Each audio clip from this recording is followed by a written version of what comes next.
In this week's episode, we looked into the mysterious disappearance of Headmistress Jashiah Rabu and a shocking sexual act caught on CCTV. We also talked to a psychiatrist to uncover what is in the mind of a flasher.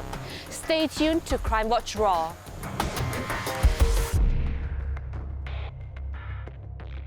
We made the trip to Kuala Kubu Baru, Selangor on the last day of the search and rescue mission of the missing Headmistress.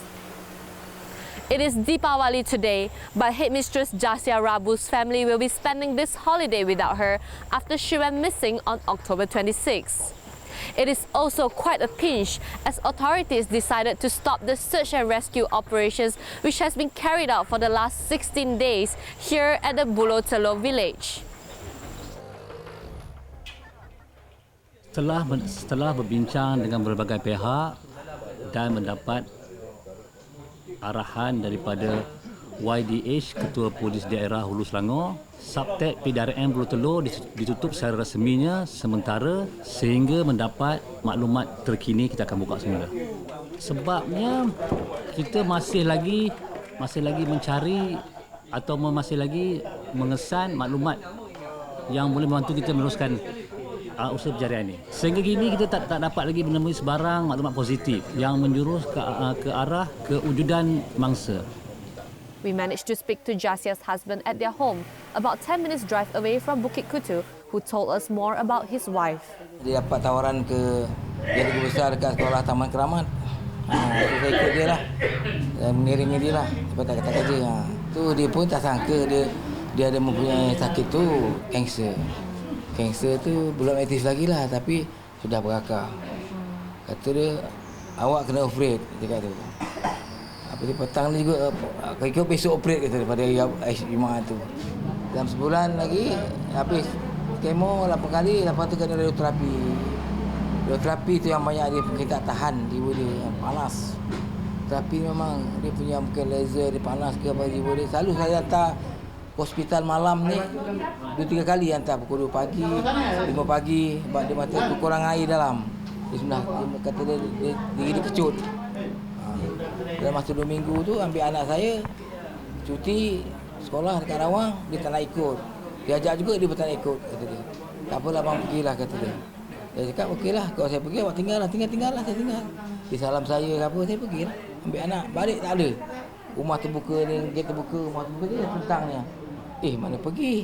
Saya cek bilik atas, bilik bawah, bilik air semua tak ada. Saya kan, dia tak nampak. Lepas tu hari Jumaat. Dia kan pun calling lah. Saya cakap tepi hutan ke, panggil tak nak. Wah. Saya pun nak buat macam mana? Saya pun sama tanya panggil Cikgu Jashiah tak ada. Dia pun terkejut. Pagi tu dia ada pergi Majeran. Berbual semua. Tapi keluar tu dia orang tak nampak. Keluar macam tengah hari tu. Jashiah was known to be a happy-go-lucky and friendly person, but everything changed after she underwent chemotherapy. Kesan ubat kemo kan, dia ada kemurungan. Jadi fikiran dia kosong, tak tentu arah. Pasal apa? Dia ada buat motivasi budak-budak murid dia dekat atas bukit tu lah. Dia kira Cikgu Jashiah. Dia tak tahu dia sakit. Kita adik-beradik pun dia selalu okey. Orang dia okey. Balik kampung. Memang. Dia peramah dengan adik-adik, dengan siapa-siapa lah. Dia sayang kakak-kakak dia. Jashiah's 4 children were in distraught and refused to be interviewed. Since her disappearance, her husband and children have been waiting at the search and rescue operations camp, hoping for her return. Jashiah's location will remain a mystery, but authorities have assured that the search for her will be carried out for 7 years. One thing for sure is that her husband and children will never lose hope that Jashiah will be back home safely someday. Home is a haven of safety and comfort. However, on a Saturday morning, a mother and daughter witnessed a despicable act committed by their own neighbour when he exposed himself at the back of their home. The 19-year-old college student's act was captured on CCTV and widely circulated on social media. Many expressed their disgust and anger over the incident. On November 10, the suspect was arrested at his house in Pandan Indah. We spoke to a psychiatrist to get his insight on what goes on in the mind of a flasher. According to Dr. Hasley, flashing is a form of mental disorder categorized under paraphilia where a person seeks personal gratification from the act. This is the behavior that gives a thrill. It's not easy for them to, to pick their victim. So it's not like a prey. You have to prepare and then you have to make sure that the act won't get caught. So even though it looks like it's an impulsive act, but actually it's not. It involves a little bit of plan. And some of them get some kind of excitement when they see the change in the emotion of their victim. To them, it's a triumph. So somehow they feel they managed to achieve something. The act is commonly committed among men who are sexually active. There are two schools of thought on the reasons behind the act.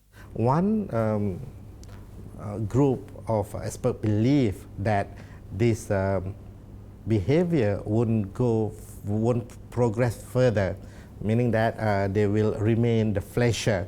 But another school of thought believe that this is just the beginning, and then later they will involve more. They start to have a contact with the victim. They start to touch them, and then they start to do more than just exposing themselves. They start to move towards harming the person. Most of the people who involved in flashing is either they previously involved in any kind of abuse, whether this is a way for them to escape from the stressful situation that they are facing right now. Maybe this is a case of depression, the struggling with power in the marriage, for example. There are a lot of underlying issues that we should explore. We want to treat them. At the same time, we also have to protect the society. We have to protect the community from being the victim. The thing that we can do is to help them to go and see a professional for a proper help. It's a condition that requires a treatment. Unfortunately, many of them don't want to come and seek the treatment, and then they end up come to see us, psychiatrists, for example, after being ordered by the court. They never come voluntarily.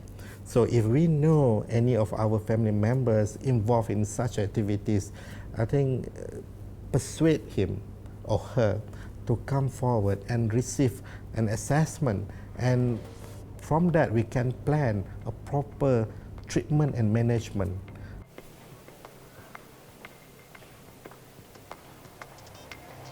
We reached out to the mother and daughter to get their comments on the suspect. However, both did not want to be interviewed on camera or comment on the incident any further.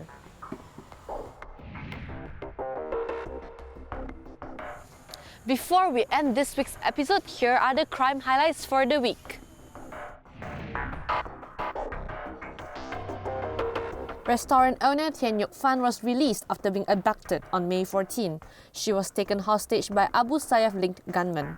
Another customer at the restaurant, Bernard Tan Tet Fan, is still held captive. Police found a 63-year-old woman dead at home after receiving a mysterious phone call. The woman is found with bruises on her face and blood oozing from the nose. Her two children are arrested for the murder. The mother who buried her 9-year-old son's body in the kitchen is sentenced to prison for 2 years. Tan Bo Jia says she did it to protect her husband, who is also facing trial for the same incident.